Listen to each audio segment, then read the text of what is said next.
Your call has been forwarded to an automatic voice message system. Matt Horn is not available. At the tone, please record your message. When you have finished recording, you may hang up or press 1 for more options. We're not going to Daytona. Bam, are you kidding me right now? Grandma's funeral was yesterday. She told me on her deathbed, you get back out there again. Hey, I'm Joshua Mikel, and go check out Dirty Grandpa. It's gonna be sweet.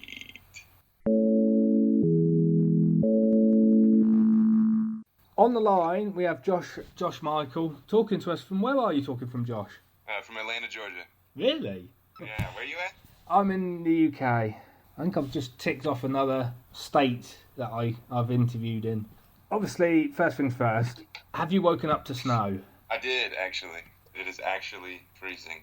32 degrees Fahrenheit, 0 degrees centigrade. See, that's normal UK weather, that is, so... Well, I mean, it's kind of normal for this time of year, but it's freaking miserable right now. So, obviously, I've told you how the podcast works, haven't I? Yeah, oh yeah. Obviously, you know how it works, what's going to happen. You going to give me some objects? Well, no, I'm going to explain it to the listener now.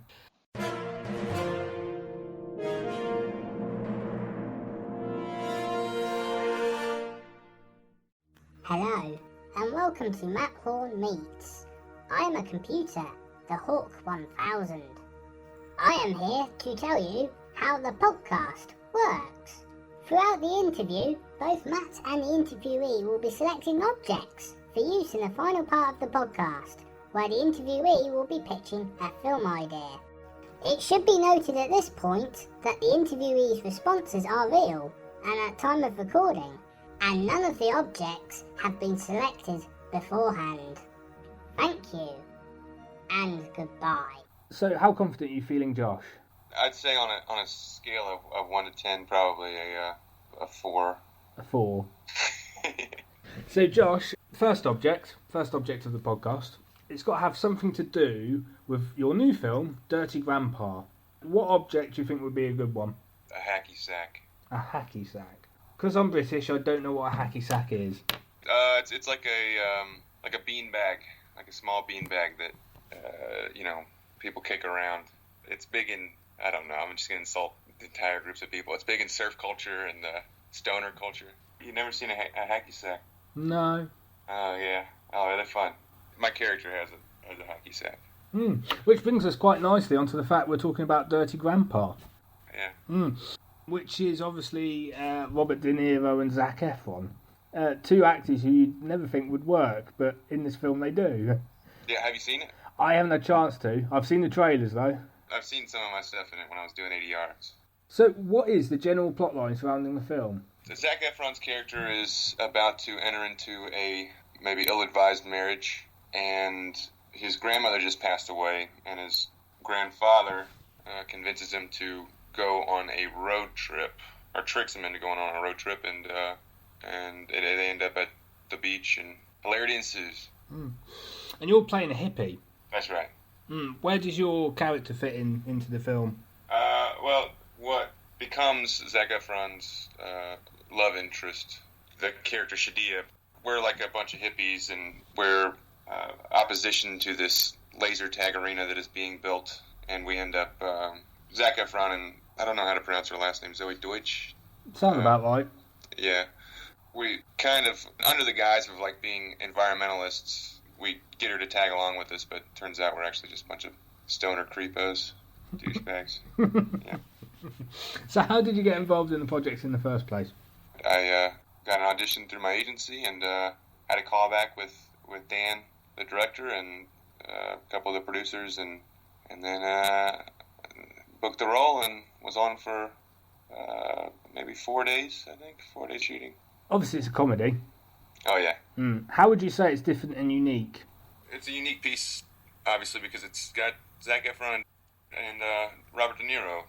Dan's method of direction, he definitely allowed everybody on set to kind of open the scenes up, and some really funny people had some really great opportunity to improv and find the best comedy in the stuff. So I anticipate it's going to be pretty funny. This is always a good question.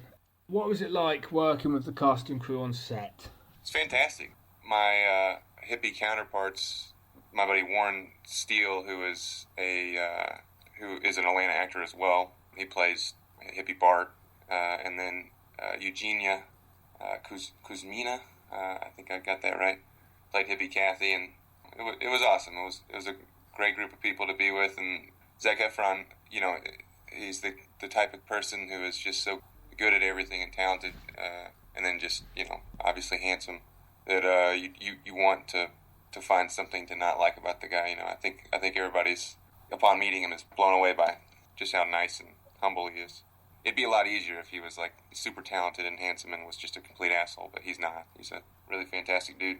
Mm-hmm. It was a really open set, and everybody was nice. Dan, the director, was fantastic to work with, and like I said, allowed everybody to play and have fun. Encourage everybody to have a good time. Are there any sort of funny anecdotes you could share about your 4 days on set? Interesting anecdote. My buddy Henry Zabrowski, who I went to school with, ended up in the film. I didn't know he was even on it, and then I get there and I saw that he was on the call sheet. But I was in college with him at Florida State University, and we were in some theater shows there. A play by Chuck Mee called Big Love. He's one of the funniest dudes around. He was one of the folks I got to sit there and watch improv for a couple of hours that first day of shooting, and he's absolutely hilarious, and I'm sure his stuff in the film is going to be incredible. So you've got another object now, Josh. What's that? It's a 5x5 signed photograph of myself. I'll treat it right. People throw darts at it. Yeah, that's not very kind. But no, I am going to frame it. I will frame it. The question that goes with this one is, what made you want to get into acting in the first place? I think as a kid I always liked performing. I grew up watching movies like The Goonies and Sandlot and Gremlins, and it's like, I don't know if you remember that feeling when you're a kid and watching something and wanting to be a part of that world. It particularly happened when I was watching like Disney animated films like Aladdin or something. I had this real deep pang of like, I want to live in that world, It's an amazing thing. Once you get on set and you have positive work, it's a fun career to be in. I started off doing theater, and I played Gollum in The Hobbit in a high school production, and that was hands down one of the best experiences of my life. It's just fun being Gollum. Well, it's now time for my favourite part of the podcast. All right. It's the quickfire round, which isn't a quickfire round, but we're saying it's a quickfire round. Okay, that sounds great. I know, and basically this is the part of the podcast where you get to choose from 1 to 5 objects, Josh. 1 to 5 objects from my imaginary storage unit. We call it the ISU. It's a TARDIS coupled together with Sherlock's Mind Palace, and it's got a big budget. Freaking-tastic. I know, thank you. And of course, these objects that you choose, the amount of number that you choose, is exchanged for more questions about your career. Okay. So how many objects would you like? Is it rude to go for 5? I wouldn't. You would. Okay. I will do 2. Go for 3. I'll do 3. Yeah. All right. What objects would you like, Josh? I would like a pizza cutter. Yeah. I'd also like you got like a 3-headed goat in there. We can probably have a 3-headed goat, yeah. Yeah, I'm gonna do one of those. And maybe like Michael Jackson had that Elephant Man skeleton. Yeah. Yeah, I'll do one of those. Okay. Is this making the final thing a little bit harder? Or? No, because I'm not doing it. You're doing it. So the first question of the quickfire round, which isn't a quickfire round, but we're saying it's a quickfire round, is if you look on IMDb, it says that you do a lot of work for sort of quote-unquote art departments. Sure. How did you get into that? When I was down in school at Florida State, they have a really great film program down there, and I just started working on friends' films, and I had always sketched and stuff, so I started doing storyboards for folks. Originally started not really knowing what I was doing, and then I got better and better at it, and I did a lot more people's boards, and then it turned into doing character design and prop design and just different small stuff in the art department on different sets. Graphic design for people's posters and whatnot.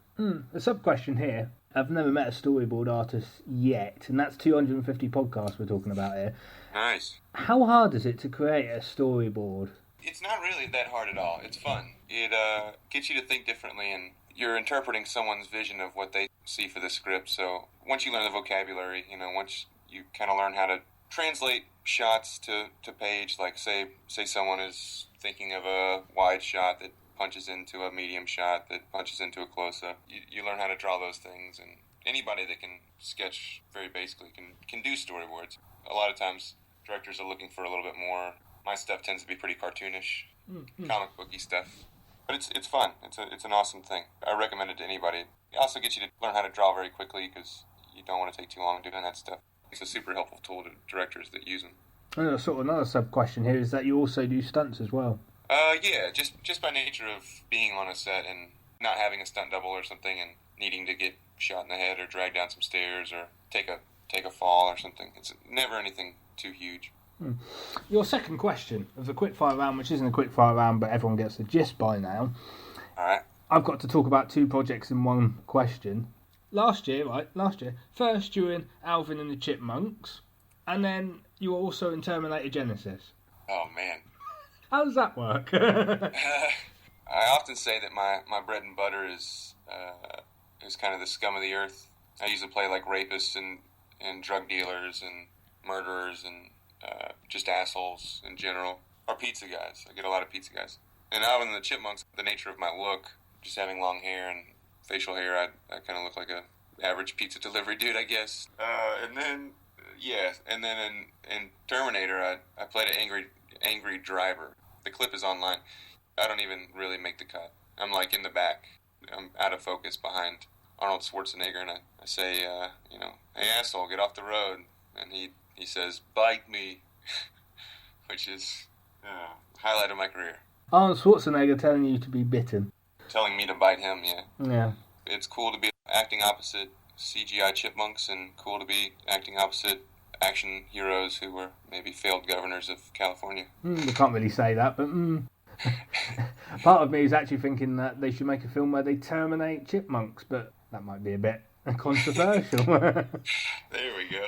Third and final question as quickfire round is a 2-parter.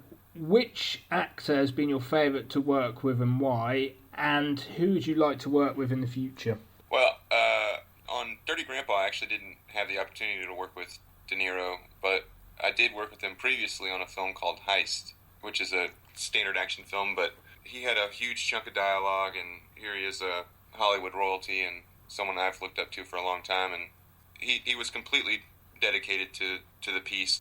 We're in a storage container, and some actors, depending on how far along they are, step away for the beats where other people's coverage is taking place. So say if the camera's pointing his direction, he would be there, and the camera's pointing away, that he would not.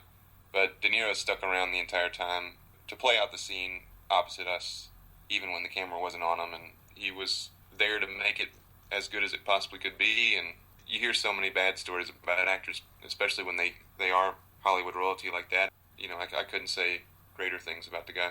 He was super, super kind to everyone around him, and just a dream to work with. Director-wise, I'm a huge fan of the Coen brothers. It's been a long dream of mine to be in something of theirs. Actor-wise, I love, there's so many. Edward Norton's work. I've grown to love Brad Pitt's work. Bill Paxton, I really want to work with him. Obviously, Matthew McConaughey. Woody Harrelson, I think, would be incredible to work with. I don't know. There's a list. There's a list. Well, it's time for the improv bit now. All right. So to recap, we've got a hacky sack, 5x5 sign photo of myself, a pizza cutter, a 3-headed goat, and an elephant man skeleton. And with those objects, Josh, you've got to pitch to me an idea for a film featuring Robert De Niro, Edward Norton, Brad Pitt, and Bill Paxton. Bill Paxton, my man, is working in a pizza shop, and one day he's slicing pizza with his brand new pizza cutter, slices his fingers off, right? His pizza shop regular. We'll call the place Slice of Life. The Slice of Life regular at the shop is Edward Norton. His character, Robbie. Robbie just happens to be in the restaurant at the time, collects Bill Paxton's fingers, and they hop in a cab driven by Robert De Niro. It turns out Robert De Niro is actually Robert De Niro, who has gone off the deep end and is obsessively playing his character from Taxi Driver.